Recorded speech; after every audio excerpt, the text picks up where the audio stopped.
So I finally finished my time in Starfield's DLC, Shattered Space, amounting to over 30 hours both on and off streams, on top of the almost 400 hours in the base game I had already spent since Starfield released. And this is going to be a video review of what I think about the DLC specifically. To make this super clear, because the internet seems to think you have to be overwhelmingly positive or super negative to have a valid opinion, I really do like Starfield. Do I think it's the best game ever and can cure cancer? No. Do I think it's the worst game ever and can cause cancer? No. If you've ever watched a Starfield lore video on YouTube, it was probably one of mine, and I'm just bringing this all up because inevitably, someone somewhere out there who's one of those weird console war fanboys or want to cope blindly in defense of or against something that isn't Elder Scrolls 6 will accuse me of whatever their mind conjures up, when in fact it's in my best interest as a YouTuber that Starfield does extremely well. On a side note, check out my partner, StarfieldWiki.net, for all things Starfield. Anyway, in my initial review of Starfield last year that gave a 9 out of 10, I noted that there was immense potential for Bethesda's newest IP in terms of mods or future expansions, including Shattered Space, because partly unlike the Fallout and Elder Scrolls series, this was completely new ground with new lore that didn't have the decades of world building like said franchises, and with the physics and 1000 blank template celestial bodies of the galaxy ripe for updates, it could indeed be a game that people could play for years to come,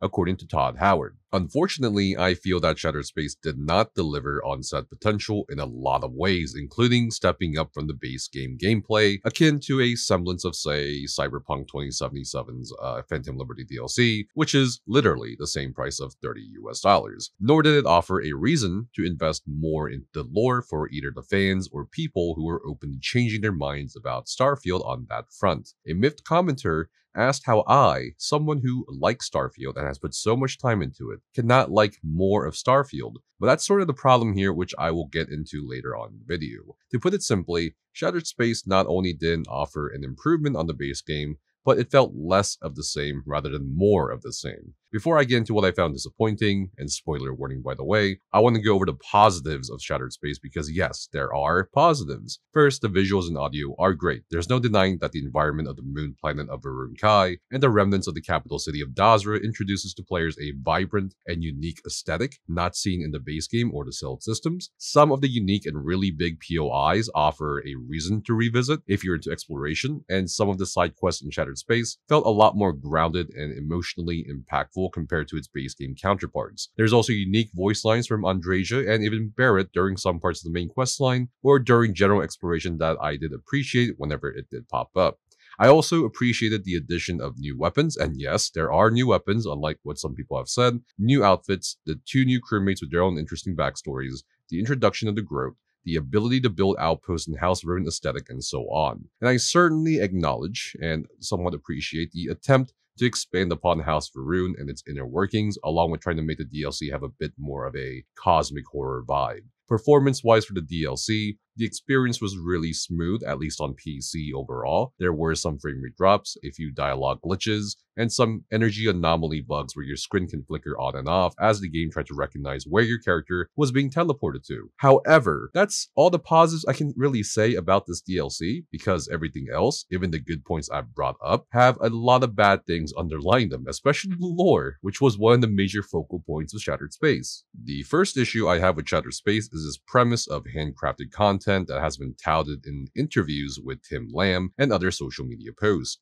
Starting with the solar system of Kavnik, in which House Varun resides, I was a bit disappointed to see that there's just some moons with procedurally generated POIs orbiting 2 gas giants that are orbiting around the blue star that are essentially just an addition of the same blank slates from the base game for outpost building. I feel like if they're going to go this route, a black hole or something unseen before like a nebula cloud they could fly around or through would have been better, considering that finding House Varun is supposed to be extremely difficult, and 2 of those phenomena could explain that. But the DLC says it's only due to the isolated chains of smugglers or saboteur agents wiping the Kavnik system from government databases, which makes it possible for House Varun to hide in this one star system. As for the moon home world of Varunkai itself, why yes, Dazra and the immediate vicinity of the city certainly has handcrafted elements or POIs. It was super disappointing to me that the outer boundaries of the Dazra map tile had procedurally generated POIs, which didn't really give me much of an incentive to explore beyond the center of the map. You would think that just for one map tile of one planet in one largely blank slate of a solar system, the developers of Bethesda would have dined to completely craft that one map tile with custom POIs completely or meaningful incentives rather than focusing on a small center of the one map tile of the one planet. And since there was a cave landing point located on the other side of Varunkai, at least from my playthrough, I was hoping to find more side quest content or some sort of implied lore through environmental storytelling in other places outside that small center of Dazra. Yet again, I was disappointed by seeing things you can find anywhere else in the base game, like those blue cave mushrooms or piles of presumably actual alien shit in random caves. Furthermore, with so much of the hype around Shattered Space being that the content was supposed to be spooky or scary outer space stuff, and that Bethesda was going to put the meaning of fear back in deep space exploration, I could only count maybe 2 times where I genuinely even felt that theme. Once on the Oracle space station, with the introductory mission that gets you to the home world of the House Varun, and second, with the discovery of how Redeemers are being made by the Zealots. Everything else felt tamer and safer than some of even the base game lore, which you had to eke out through a lot of subtle implications in the first place. If you're looking for a cosmic horror or Dead Space vibes, I don't think you're going to find it in the DLC. Next, while some of the side quests and character dialogue were admittedly better than their base game counterparts, it felt like there wasn't enough exposition given to other parts of the House Varun society as it grappled with the loss of half their capital city and population. With how surprisingly few side quests there are, with a notable lack of environmental storytelling, it makes Shattered Space feel like more of a faction quest line, such as the quest lines for the Crimson Fleet or Ryujin Industries. And I mentioned the side quest here not because of playtime, like other reviewers have, but because of meaningfulness. Anyone can praise the approximately 50 POIs being present around Dazra, but it seems like a lot of them are still there just to be discovered and not actually interacted with, except for a few things like Longfang's quest or the Way Shrines or picking up the data slates to find out how there was a Chunks branch on Varunkai. So much of this lack of meaningfulness ends up with most of the story and content lying in the main quest line, which has a terrible pacing in my opinion, which in turn also explains why so many people seem to think the main quest line was too short, because objectively, when you look at other DLCs for other single-player RPGs, it's about the same. And while I'm aware that some of Andreja's dialogue is bugged, I was not at all impressed by the overall impact of lines or interactions she had with other House Varun members or side quest lines, to the point I felt like I could have brought along other Constellation members instead, except maybe Barrett, who had an interesting interaction with Anaska Varun on account of Barrett also having touched a Starborn artifact, which is the main lore explanation for how we spacefarers can interact in some ways with the Vortex Phantoms, including Anasco and the Malign Dam Phantoms. The lack of character development of Andreja, though, as she was born of House Varun, is incredibly disappointing, as that's one of the few things a lot of people, including myself, were looking forward to. And while she has new lines referencing some of the things we've done or seen in Shattered Space, both during and after the DLC, I just feel like that doesn't equate to character development. I have yet to see her express concern for perhaps her family or relatives, or what this may mean for some of her worldview after the ending of Shattered Space. Probably the biggest line I got out of Andreja was in regards to House Varun needing to progress and not stagnate and take some new ideas. And cool, but not exactly huge character development. Lore-wise, Shattered Space was also incredibly disappointing due to how little it offered in terms of lore or storytelling. Like Fallout, a lot of Starfield is storytelling, or at least the lore is presented in a format where you're presented with a narrative and you can try to seek out some details or what ifs. This format is unlike the Elder Scrolls, where the lore there tends to be more esoteric and requires a lot more in-depth examination of source materials due to the heavy usage of unreliable narrators in the Elder Scrolls universe. Shattered Space could have leaned more towards an Elder Scrolls-like presentation of lore, especially with House Varun or its deity, the Great Serpent, being such an enigma, but instead it kind of dumbed down the story of House Varun, even forgetting some of the previous previously established lore bits, including the existence of gravids, horticultural practices involving the prevalent venom trees we saw in the base game, or even a mention of the Pilgrim, or as House Varun or Jinan Varun called him, the Unbeliever, in any of the NPC dialogues, data slates, or stories. While there were some cool details like the portraits of Jinan, Jarek, and Anasko Varun in-game and House Varun literature, a lot of the expansion on House Varun lore felt hollow or really predictable. Much of what was presented in Shattered Space, apart from some religious practices, the 3 houses and ministries, and the fact that Jinan Varun had twin sons who wrestled for power, were basically figured out in a lore video from last year, which is fine, but it means that House Varun, as alien or exotic as Bethesda wanted it to be in its final form, turned out to just be yet another weird group of religious fanatics with 1 or 2 mysteries who are just making life hard on themselves for no reason, especially when you take into account perhaps the biggest lore disappointment for me, which is that the Great Serpent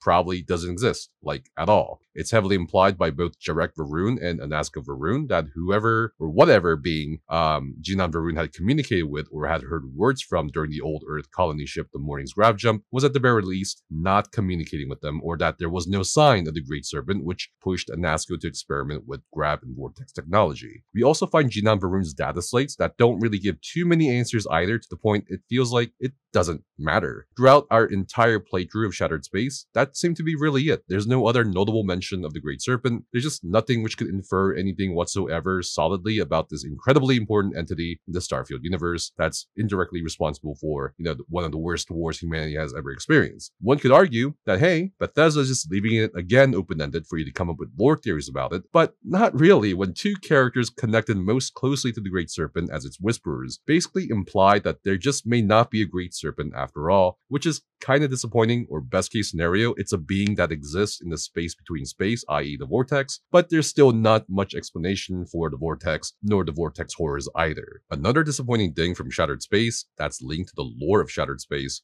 was the absolute cop-out of submitting to Anasko Varun's plan, if you really want to help him unleash his army of Vortex Phantoms on the settled systems to resume the Serpent's Crusade. You just die, I guess, and the game reloads you to the point where you make such an important choice, or at least an illusion of choice, in which you essentially have to stop Anasko anyway and save yourself plus the rest of the settled systems, even if you want to unleash the Crusade. Considering that Starfield is a RPG or role-playing game, it still seems okay with sacrificing the RPG aspect for the sake of delivering true outcome endings, or what the writers and designers want the endings to be, without taking into account player agency or interesting stories. There's no feeling of consequence, and indeed a severe disconnect between what you decide to do or say, except for maybe one moment when you tell the 3 houses to fuck off at the end of the main quest line. There are almost no what-ifs. There are no satisfying conclusions or a push to wonder at what would or may have happened. There's no immediate or even long-term consequences of what you decided at the end of the main quest line, save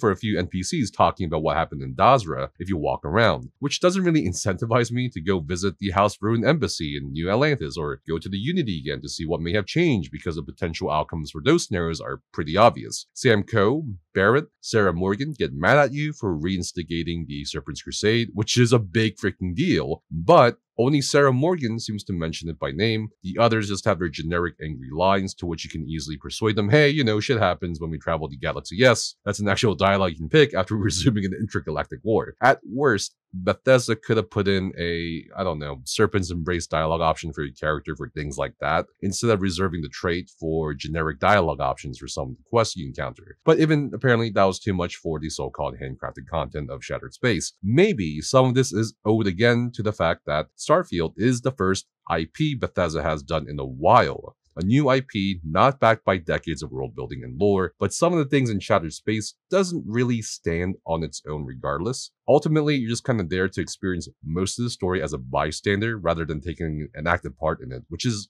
just so disappointing to me, especially with a Bethesda DLC or expansion, which is why I'm saying there was less of Starfield in some ways rather than more of it. Lastly, I want to talk about the overall impact of Shattered Space for the game, because I did mention a comparison to the Cyberpunk 2077's Phantom Liberty DLC, which in my opinion is, again, a fair comparison considering the same $30 price tag.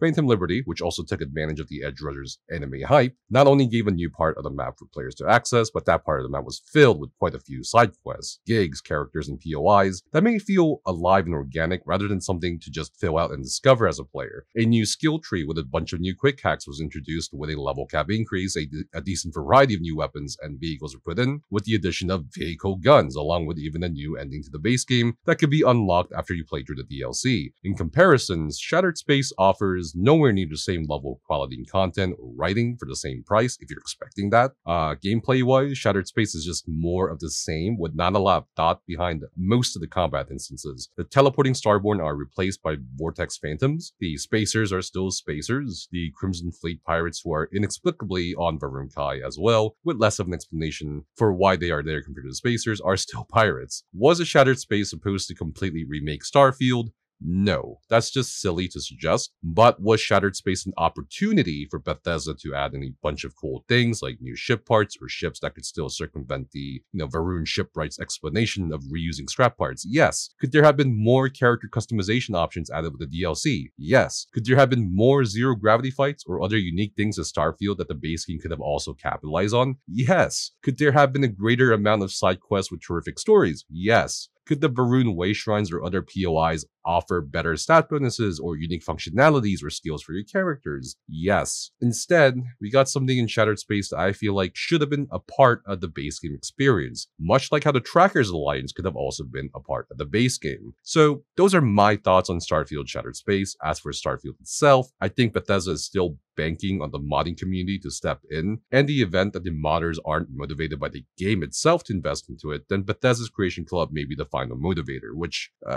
is something I guess you can think about. I think Shattered Space did demonstrate once again, however, that Starfield has that skeletal structure for potential to be added to it, but the onus of that really is on Bethesda. I'm not sure with their development timeline for Elder Scrolls 6 now, if they could do more DLCs for Shattered Space at this point, or at least more DLCs that could perhaps improve upon Starfield. As I said before, I really do like Starfield and hope the best for the game, but the DLC was quite underwhelming in a lot of ways, and I hope they take this feedback. I hope they reconsider how they present some of the stories or lore. I hope they focus on what makes Starfield actually unique and expand on that while improving the RPG aspect. I'll probably make 3 or 4 more lore videos for Shattered Space, but that'll be it probably until the next update or DLC for Starfield. Anyway, thanks for watching. Until next time, stay safe, and if you liked the video, subscribe.